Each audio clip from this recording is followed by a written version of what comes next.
Hello, good evening. How's everyone doing on this public holiday on Vesak Day? Hmm? Yeah, it's Vesak Day. Usually it's a public holiday, and this is actually supposedly a long weekend. We actually had something planned, but because of COVID-19, we couldn't. Okay, welcome everybody. Welcome and thank you for tuning in to this new episode 3 of Rise with Carol Gogger. Today, I have a special guest. She is a friend of mine. She is a founder of Client Centric Property. She's a full-time online real estate advisor, okay, who is helping clients with legacy making and preservation. Okay, she's a woman of many exposure. She has a lot of experience. She has experience in working in a law firm, working in banking and finance before joining real estate in 2006. She's also a podcaster, an author, and an online global business franchise owner in anti-aging and weight loss, beauty and health products. Amazing, right? But most of all, she is a loving mother to two girls, aged 10 and 8. Today, she will be here to talk to us a bit about family and friends. Okay, if you can, just join me in a virtual applause to let me put your hands together to welcome Miss Anna Ng. Hello, hi Anna. Hello, Carol. Hi. Okay. Thank you for tuning in. We have seven viewers today. Hello. Okay, I'm actually streaming on live on this stream. Yeah, so I'm unable to see who you are, but if you can, if you can just comment on the link below, we'll be able to see you. Good evening. Is okay. So Anna, thank you so much for agreeing to come on to today's show to talk about today's topic. Just to let the audience get to know you a little bit more. Would you share with us what is your story? My story came from a family where my parents gave birth to 4 of us. So I'm the eldest. And then due to financial problems during my earlier period of my life with my parents, right? So at one point of time, I found that I only have $2.50 left in my MRT card, and that's all I have. And that year I was like 21, just started to work. And then I was really, really, really sad. So that time I tell myself I must work really, really hard so that I could break out of this poverty thing. Yeah. So I started off working in the law firms and then after that to the banks. And eventually I found my heaven in property, real estate. And that's where life was changed. Right. And through this career, I find that property can really change lives and make our lifestyles better in a way through proper planning. Yeah. So is that the reason why you chose your current profession in real estate? Yes. Initially, I really come in for the money because my friend told me that, if you're so pia, right, you come into real estate, you sure will make it, there's a lot of money. But at the very beginning, when there's no proper mentor, it was very, very difficult. But later on, I really met very good mentors. And because of that, right, I can really see the money snowball, as in the income snowball. And then, and not just that, I also snowball also because I managed to help customers to upgrade their lifestyles. Where they sold off the HDB, then they buy the private properties, and I also help customers upgrade, downgrade. And then through that, I saw that, hey, really, through proper financial planning, all this can be achievable. And so that's when I apply it to my own life, right? And then using all the experience that I have, then after that, we managed to upgrade ourselves from a HDB to a condo right now. Yeah. Wow, that's really very impressive. So how has the current circuit breaker situation that has affected you? Definitely yes. Definitely yes. Because although yes, we are all very readily available on Zoom and handphones and stuff, right? But maybe because all along my niche has always been in resale market. So for resale, people really want to see the real true thing before they buy. So it's a time whereby probably the buyers have to switch around their concepts a little bit. Just like when I go traveling, I will go and click, click, click, and then I will book for my, what's that stay thing you call Airbnb, right? Yeah. So maybe people have to get used to the idea like it's a bit like Airbnb. You get to see everything, you ask the owners everything, and then after that you just place an order and zoom, you fly over, then you're staying there already. Yeah, I think it's something that is a major change for most buyers and owners to get used to.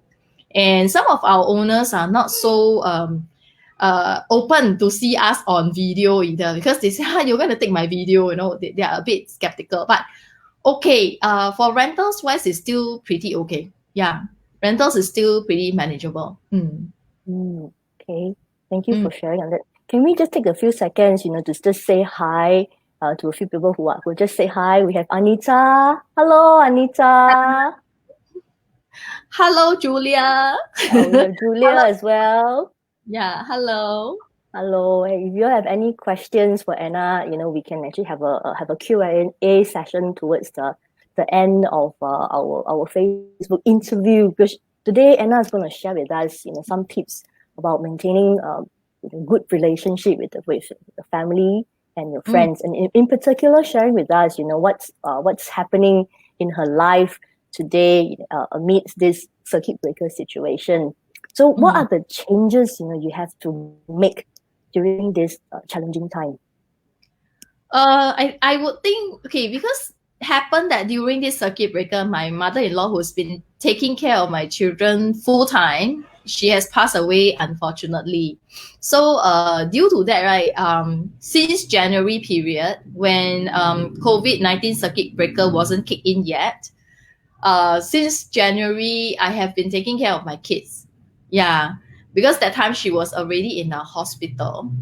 Yeah, so what happened was, since this circuit breaker came in, and with this HBL, home-based learning, that's been happening for the past 1 month, right? I became the home tutor, I became the butler, I became the chef, and I became the maid, and also the wife. Yeah, so a bit exasperating, because to a certain extent, it's like, I felt my wings were clipped.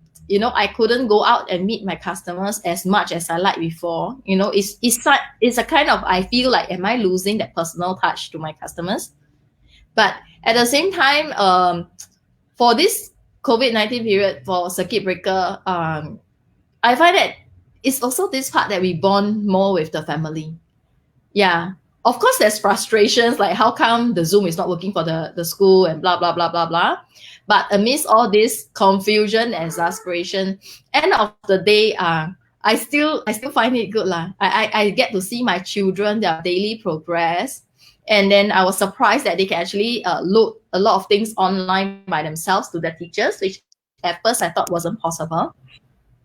And to one extent, I saw that they are able to go and log in online to Zoom and meet up with the teachers, go online to the school website, and also do the SLS and whatever that they need to do without my supervision. So I think that's a milestone achieved for them. Yeah.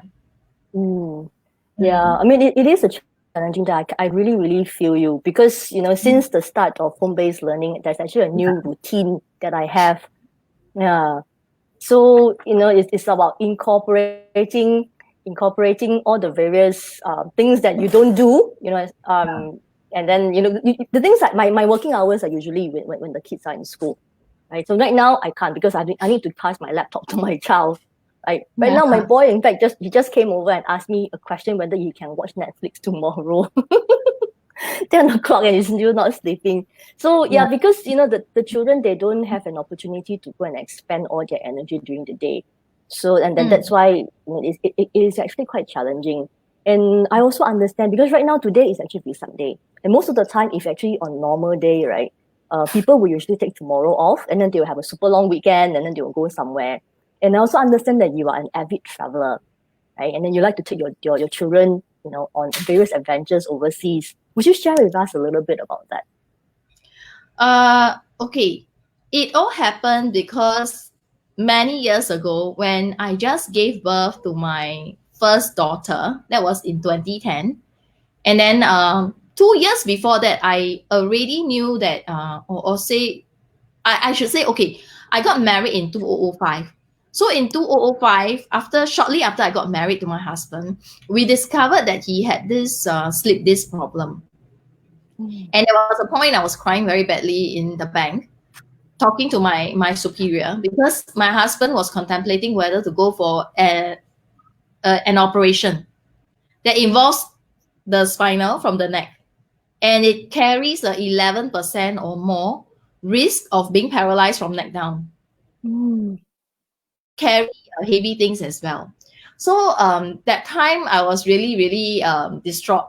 So after, when we got married, we got our children. That was like 5 years later in 2010, my first daughter. And then as along the way, I also feel that we all are aging, we all are aging. And so I told my husband, when do you think we can bring our children to go overseas? My child. Then he said something like, let's wait until she's 12. Most of my colleagues say wait until she's 12. And then it's easier to bring them overseas. Then I look at him, I said, but have you ever thought, like, would we live all the way until she's 12 and over to bring her overseas? Will we live that long? Because I have friends who passed away when I was like my early 30s. So my friend passed away, one of my friend in the bank, she passed away at age 34 due to acute asthma during the haze period. She was on the papers. Then I have another guy friend. He was admitted to hospital for just a minor situation, not too major, but I think due to some drug allergy. So his whole body was infested with rashes, and then like half of it or more. And he died within 2 days, and he died at age 34 as well. So I was very skeptical. I told my husband, I said, I don't want to wait that long to bring my children overseas. I think we should start bringing them, as soon as they can walk. As soon as they can walk, because why? First of all, the airplane tickets will be cheaper, right? Yeah, and then hotel stay will also be cheaper because they can snug in our same bed and room as us. So he said, okay, let's try that. So the first time, my first daughter was, able to sort of like walk. I think she's like 1.5. I brought her by myself with my siblings to KL. So that's like 3 or 4 days down there. And then afterwards, me and my husband, we brought them to Taiwan, to Korea, to Japan, to Dubai, Australia, to China. Taiwan, we went a few times. Korea also. Yeah, so it's like, there was one time we went Taiwan, and it was a very tedious trip that we planned. I planned a bit misplanned. I was looking at the map, okay, thinking that I'm very clever. So I planned, and I look at the map. I said, okay, good. We'll go to Hualien. Hualien already in Taiwan. We'll go up to Qingjing, and then we'll come back to Taipei. Okay, but I didn't know that actually, by using all the Rome to Rio, all those apps, right? From Hualien, you can't exactly go to Qingjing direct. Qingjing is sort of like on top of Taichung. Is on top of a mountain or something like that. So what happened was, we didn't know how come the driver whom we contacted is going to charge us so high for this trip from Hualien to Qingjing. It's like 2+ hours. But actually, we didn't know that because we're going to pass by the Tarago Gorge, Tailuge. That one is one of the most dangerous gorge in the world. Okay, one of the most dangerous one. And then we didn't know that actually there is a lot of risk on our lives going from Hualien up to Qingjing. Wow. The mountains up, it's really surrounding the mountains up. And I'm not a good traveler when it comes to road trips. I will always feel like I want to vomit. And then, of course, there was a lot of like, along the way, my husband was saying, oh, I'm so tired. This trip's so tired. But, after we came back, because we took a lot of pictures, we post on Facebook, a lot of our friends actually asked us, how did you do it? How did you manage to do it with 2 kids in tow? And, you went and play like never played before. It's like so much things. So, yes, we really, as we look back, right, I told my husband, you won't regret. And really, we didn't regret. We really enjoyed that trip. When we're still able, when we still are healthy, we can carry the children and we go. Yeah. So that was really very good bonding for the entire family. Yeah, I can see and feel your excitement when you recount the whole entire traveling experience, no? So Yeah, has all this, time together with the family, traveling together, being in out having an adventure together, how has that improved your relationship with your two girls? Maybe I talk about the one with my husband first. Is it okay? Okay, definitely. Okay, because a lot of couples told me and my friends, right, who have family, once the children comes into the picture, they actually sort of neglect the husband, right? Which I tend to do that also. Okay, but the trip when we went to Qingjing, there was one night we wanted to get out of our this hotel so that we can go to a place to find food. We don't want to eat within that hotel. Okay, so the hotel's attendants told us that, okay, you walk this little road up and then you will find it. Okay, but little did we know that there was no road light, no road lamps. Okay, it was dim, it was total darkness. You can't see. And on top of that, right, there's no barricade. It's actually mountainous road, So there's no. So if we fall, we surely die. If we lose our footing, we'll surely die. And it was like, sloping. And because I'm very much afraid of darkness, so my husband was, he proved to be very, very gung ho. He took out his handphone, right, and then he shone the torch, and he said, "I will lead the way." Wow, that moment I thought, man, because all my life he's always been very nice and gentleman to me. Say, "Oh, Anna, you choose lah. Anna, you decide." But that moment when I really need a man to come out, right? He came out. The man came out, and then and one of the trips, right, during that time in Taiwan, we went to this place called Qi Xing Tan or something, where if I'm not wrong, there's many colored pebbles, along the riverside. It's very beautiful. But pebbles, some of them may be little rocks that cut the feet. My husband said, "I will lead the way." Then he went smoothly, he went over to the other side already.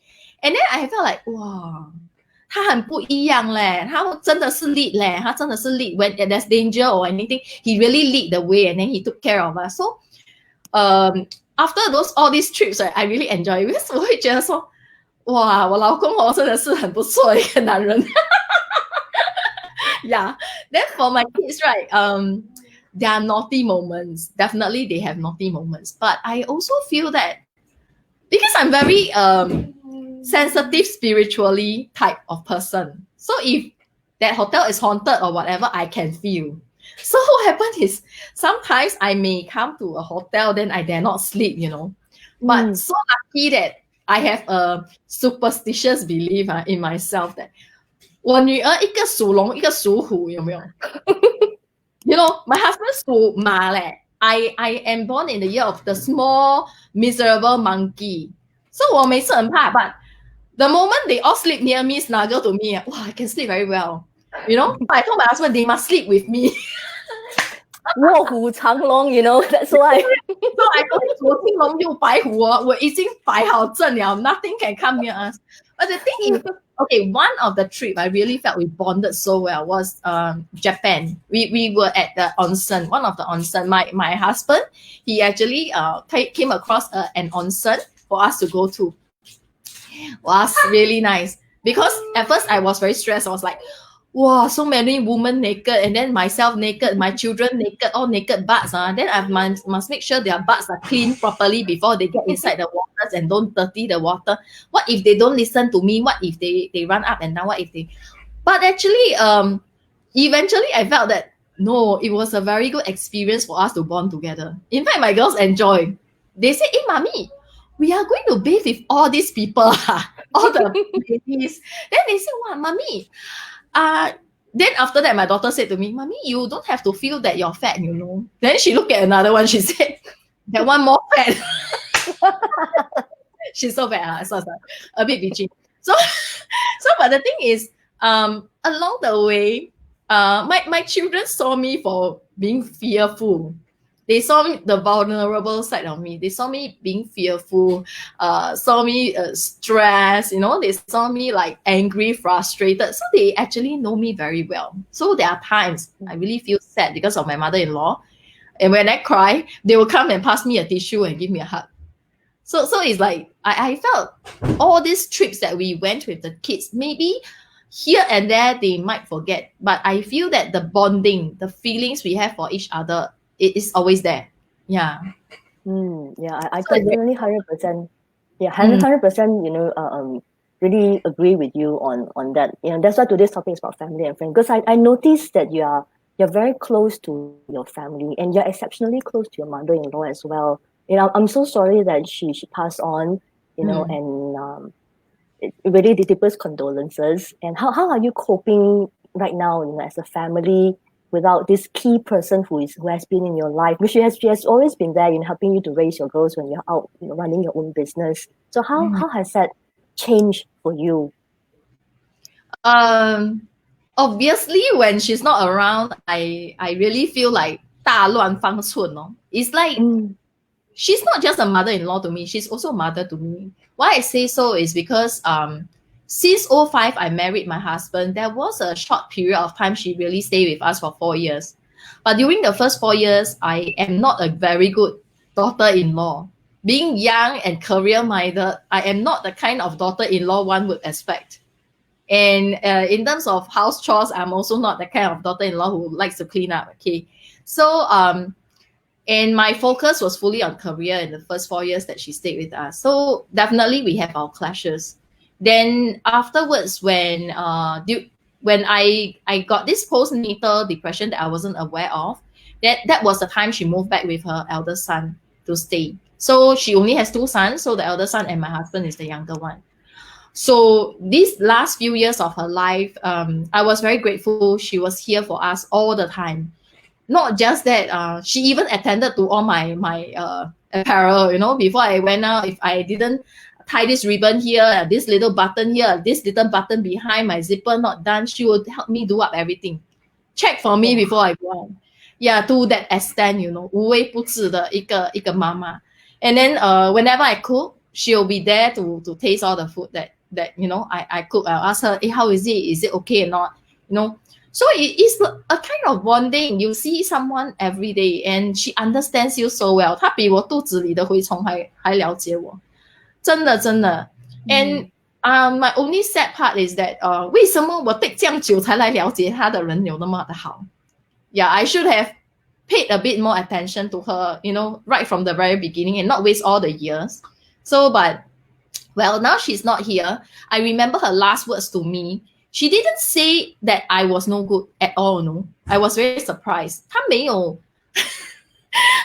讲到我不好 ，OK， 有一个很好笑的东西，她没有讲到我不好 ，OK， 她没有，她只是跟我讲说，要做个好妈妈，照顾好你的孩子，我没有办法帮你顾，你要照顾好你的孩子。She knows 我这两个孩子是我最不放心的。I couldn't. That's why I entrusted her. There's no one else I can trust because my mom is also busy with her work.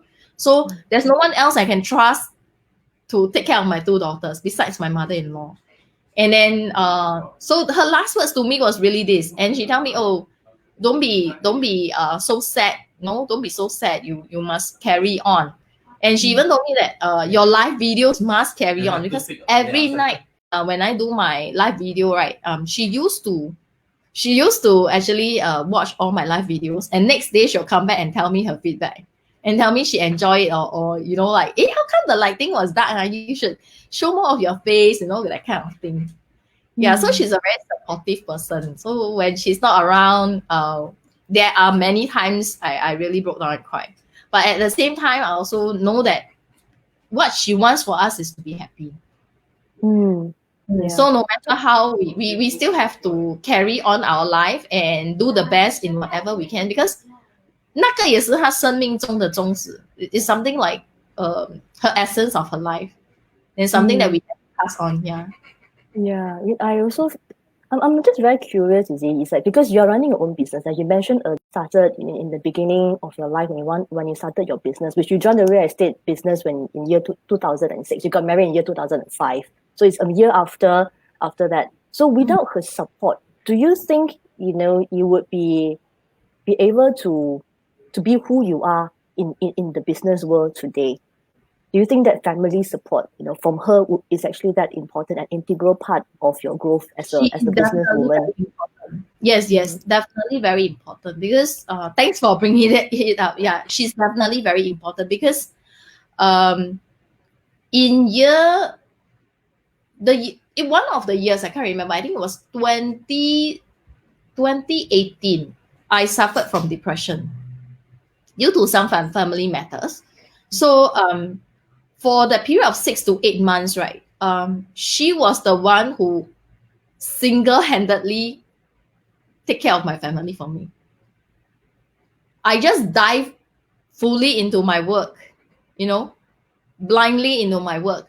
But when I come home, I'm like a zombie, you know, it's like zombie fight. I can feel myself. After a while, I realized that. And then initially, of course, when you're in depression, you don't understand, you don't know. But after when you look back, you realize that you're in depression and you look back, hey, who's the one been looking after my fortress? It's her, lor, the only one, because my husband goes to work and comes back like maybe 9 or 8:30, that kind of hours, or sometimes 10. But my mother-in-law will be taking care of my children after they come back from school, all the way coaching, tutoring them, you know, getting them to dress, to change after they bath, you know, that kind of thing. So definitely she is very, very important. 真的 yeah, 在我 So 身边中。 family, yeah. So that means family support is actually very important, to be who you are today. Because I also realized that there's a lot of moms. I mean, nowadays, being a modern mom, right? It's not just about having one job or one business anymore. That's why you are a serial entrepreneur yourself.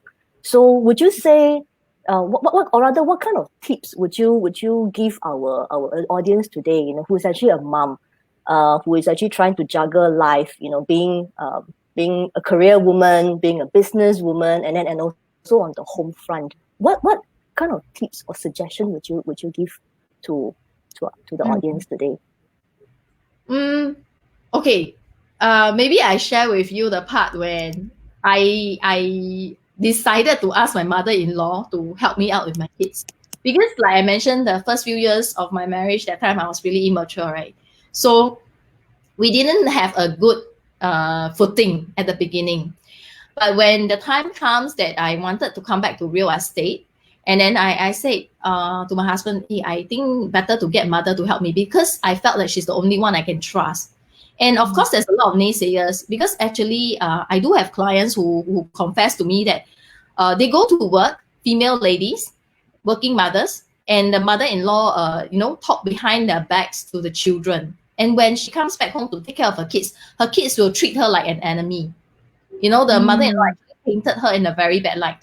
But for me, that time is either I bring in a helper, a maid, which I couldn't trust that much, right? Or I find someone I really can trust a lot, which is my mother-in-law. So I told myself, if she ever do that, the same thing like what my client's mother-in-law did to her, then I should reflect on myself. 一定是我做的不好. Maybe I did something really not well. That's why she has a feedback, right, to my children. So I thought, no matter what, blood is thicker than water. How she treats my children will always be because of love and nothing else.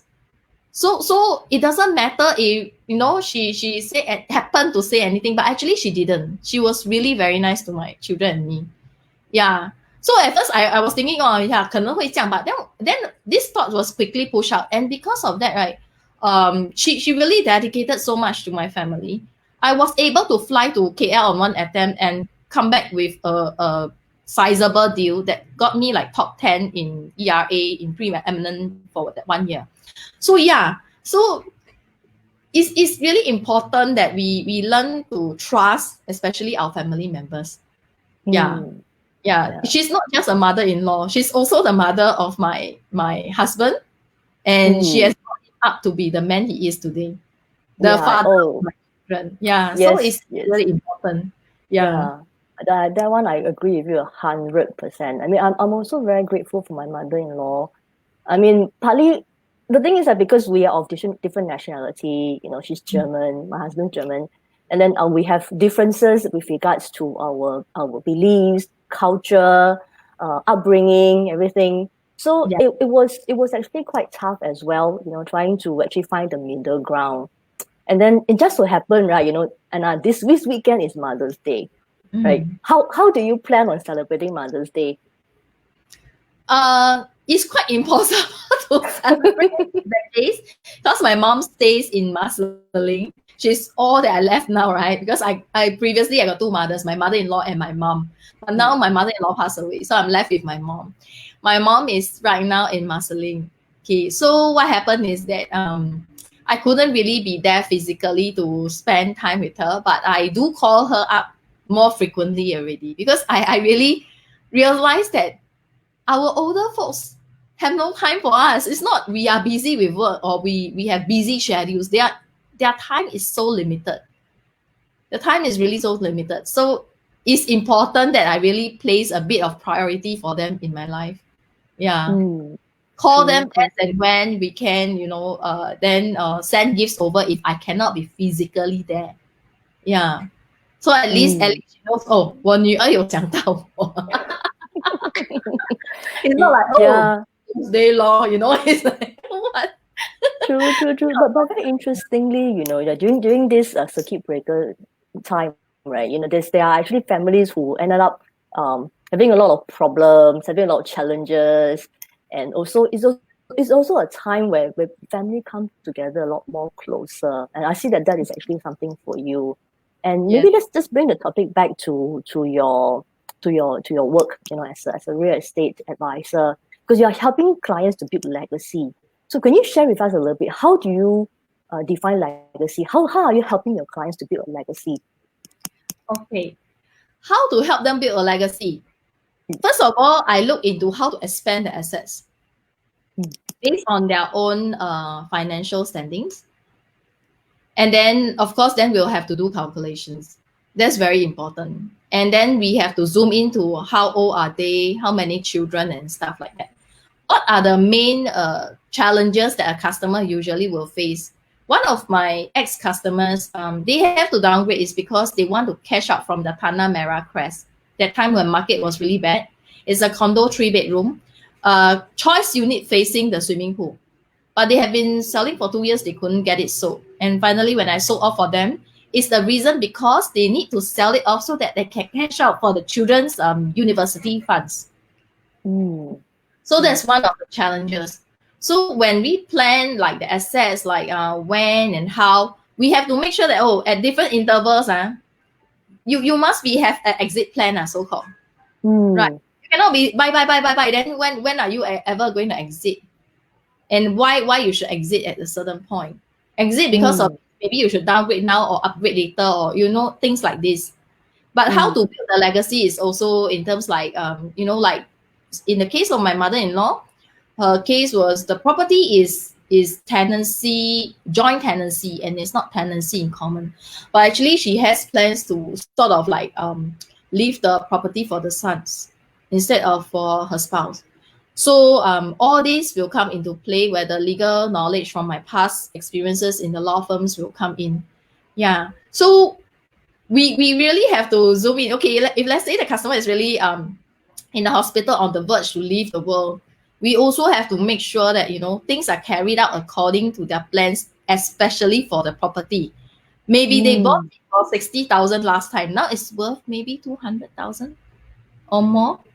Because in Singapore, we have inflation as well as other countries. And then our properties are always like growing, right? For some time. Yeah, so that's the reason why based on her case, I also gained the experience how to get things done quickly, so that we can still go according to plan for this preservation and planning of legacy. Yeah. True. Are you okay if we open this to the floor, for the viewers? If there's any question, viewers, if you have any questions for Anna, if you can just type onto the comments below, so we can get Anna to answer your questions with regards to family, on legacy building. If I don't know how to answer, I will give them back an answer later. Yes, they give me a very challenging one. Yes. But if I can, I'll just answer here. Yeah. Yeah. So I'll just put in a ticker here so that people can see where they can connect with you. Okay. This is I gave them your Shopee link so that they can connect directly with you. All your social media and your website, everything is on your Shopee link. Yeah. Okay. Then, right now, how do you keep yourself motivated, just out of curiosity? Actually, a lot of people felt I'm a very motivated person, but of course, I definitely have my downtimes. I remember especially the time was when I had depression. I kept going online to listen to YouTubes or podcasts. I think it's more of YouTubes. And there was this guy who spoke a lot about motivational talks. I didn't know that was Les Brown. I just play and play and play and the whole day. It's like every morning I listen to that. I didn't know that was Les Brown until later. I knew it was Les Brown through you, Carol. Yeah. So I was really very touched. The second person that I think I felt was motivated. Okay, there's a few people that motivated me in my life. The first one is definitely my own mom, because she brought me up, right? So she was always telling me that, don't think that you don't know how to do it. There must be a way to do it. You can learn. You can learn. You may be wrong now, but you can learn. You can find your way about how to do it right. So she always tell me, don't give up so easily. We'll try more times. The second person, I think, is more of like my mother-in-law. That time when after my depression, she was always telling me this thing. She said, 人家给你机会哦，你不拿，等你再找机会就没有了。What she means is people give you the opportunity, but if you don't grab it right, once it's gone, you want to find the opportunity again. It's almost never already.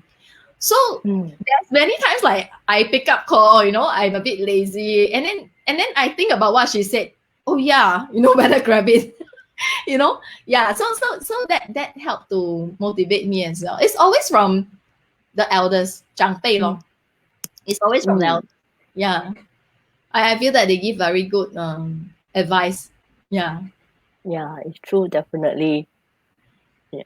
Okay, so we haven't got any questions yet, but I'm curious. See, what are the things that you have to overcome, personally, to be where you are today? I mean, like we heard about, how you have to struggle at work, your postnatal depression as well.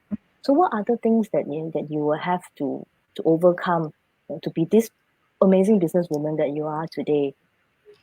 Actually, a lot of female agents and also I have like female friends who ask me how to communicate with the husband, that they have a business, and then the husband is actually working a 9 to 5, right? So when the husband is working a 9 to 5, he probably couldn't understand you what a business is really going on like. No matter how intelligent the husband is, because he's not in your shoes. Okay. So the thing is, there is definitely a point of time that was way back in 2006 to 2010, that period. That was a struggle. My husband said, why you want to spend time doing real estate, things like that, blah, blah, blah, blah, blah. He didn't understand. And why you spend so much time? Why you go out so late? I cannot contact you. Where are you? Are you at some, I can't remember, secluded area? He was using that word, happened to. I was very sensitive with that. Those persons were very sensitive with how we use our words. So happened that he said secluded. And then I was like, then I look at him, that time we don't have children yet. So I look at him, I said, I'm a workaholic. My career is first, husband is second. And then you're telling me, secluded. I said, no, I'm busy working, trying to make the money home. There's no other place I'll be besides working. And after I work finish, I'll definitely come home.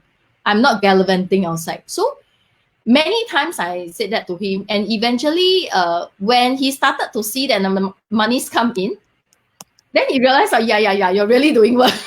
It's kind of like approve, okay? So I also remember that when he saw that I signed those exclusives, then he realized, oh yeah, really, someone gave you a contract to work. That's why you are busy.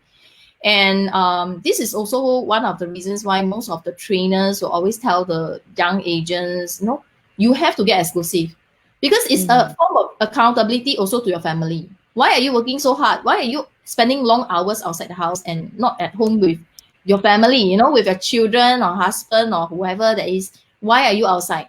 So if you have something hard copy to show them, look, I got this, I really got to work on this, then, oh yes, you're working. Otherwise, it's like everything is open listing, right? Then they will think that, you said you're busy, then now how come he closed with somebody else and not with you? So there was this struggle. Yeah. We have a question from Anita. Anita say, hi Anna. Once the circuit breaker is over, it's over, how to find the balance once again to be a businesswoman and a mother? Oh, I think that's a very, very good question. What would you say to that? This is a very good question. Okay, yes. Previously, I told a female agent, I said there's no balance. It depends on what are your priorities. Okay, for me, I wouldn't say that I still hold the same stand right now, because I would think, yes, definitely your priority is family. But then family can also mean, do you give them more quality time, quantity time, or you want to bring back the money home to put food on the table, which is just as important. So if let's say you find that at that moment now, maybe for some ladies, the husband is really not earning that well, or maybe got retrenched, maybe have to sound out to your husband that, hey, look, since now that you're retrenched, let me find a bread home. Maybe you take a break for 1, 2, or 3 months. So my focus will be to bring the money home. So maybe you help me hold the fortress back at home first, until you find a job that you want to do. There must always be like a communication, I feel, to talk to the husband what I'm going to do later, and seek his clearance lah. In a way, it's like his understanding. Because I believe a couple, whatever you want to do as a family, you must always go in tandem. You cannot be, I want to do this, I don't care how you feel, I want to do this. But you know, it's going to drive you further and further apart. Yeah. So you must get the kind of understanding, even the children as well. If you're going to be late, let the children know mommy is doing this work. So for me, it's like I tell the children, I have to fly off to KL, children, you all listen to 99, be very good. Mommy will be back that night, or if not, latest morning. I'll take the plane. I show them the air ticket. I show them everything, you know, be transparent. Because in relationship, it's always good to be transparent. You show them everything. And then they will know that, okay, mommy is going KL for 1 day and then she's coming back. Okay, unless she meets something bad. If not, she'll be back already. You know, and they will be my cheerleaders also. When they see that, oh, you brought back a check, mommy, congratulations, you got a deal, you know, then they will be very happy. Yeah, something like that. So it's the balance is really for yourself to judge what is most important. Get everybody to understand you. Yeah, because if there's no understanding, then no matter how much you do, all your efforts will go down the drain because nobody understands you. Yeah. That's a very good point. Yeah, you feel very tired. It's like, oh, don't you know that mommy works so hard is for you all, but because there's no communication. So the children will say, yeah, you're always busy. Yeah, you always customers first, what? You know? But for us, it's like, once the money comes in nicely, we'll plan the holiday already. Then we get the kids involved. Then we'll say, okay, this day, where you want to go? Maybe you Google search on it. Then we'll plan together. Yeah. Then we'll go together. Yeah, that's really cool. I mean, it's like, thank you so much, you know, that you share so many things. Like my takeaway for today, right, that I learned from you today is about planning a financial cushion for the children, planning your legacy, and then spending quality time. I think that's really, really important. And you brought on this point. And then the last thing is just what you just said, communication. Because communication is really the key and the key ingredient and the gel that really binds everybody together as a family. Yeah. So because of that, you know, that's why you have such a fantastic relationship with your girls. So one last question before we end this. One last question before we end this Facebook Live. What does RISE means to you? RISE. Okay. To rise is not because you want to rise yourself. I think your rise probably means to rise so that you can shine the path for others. Is to actually help others. It's not really just for yourself. Because a person, just like a cake, in order to rise, you must have built a lot of bubbles. These bubbles is not appearing out of nowhere. You really have to work very hard at it. like today I make that cake, right? You really have to beat many, many, many times, or at least you use a power, mixer. So you must use power, you must use effort, and you must have the patience to build up. But all the hard work is on you. Mm. And that's a sacrifice actually. It's a sacrifice, but it's very noble. It means you rise so that you can lead others and shine for others. This is what it means to me. Mm. Awesome. Thank you so much, Anna. Today I learned a lot of things from you. You're always so inspiring. You're always giving a lot of golden nuggets, and I learned so much. So, ladies and gentlemen, I will have to end this broadcast. Thank you so much for coming on. This is the link. You see the link that's ticking below. This is how you can get in touch with Anna. Okay. Yes, she's actually a very nice friend. Because the thing is, I met you just last year, right? Right, Yeah. just last year, yeah, and then we have gotten so close over a period.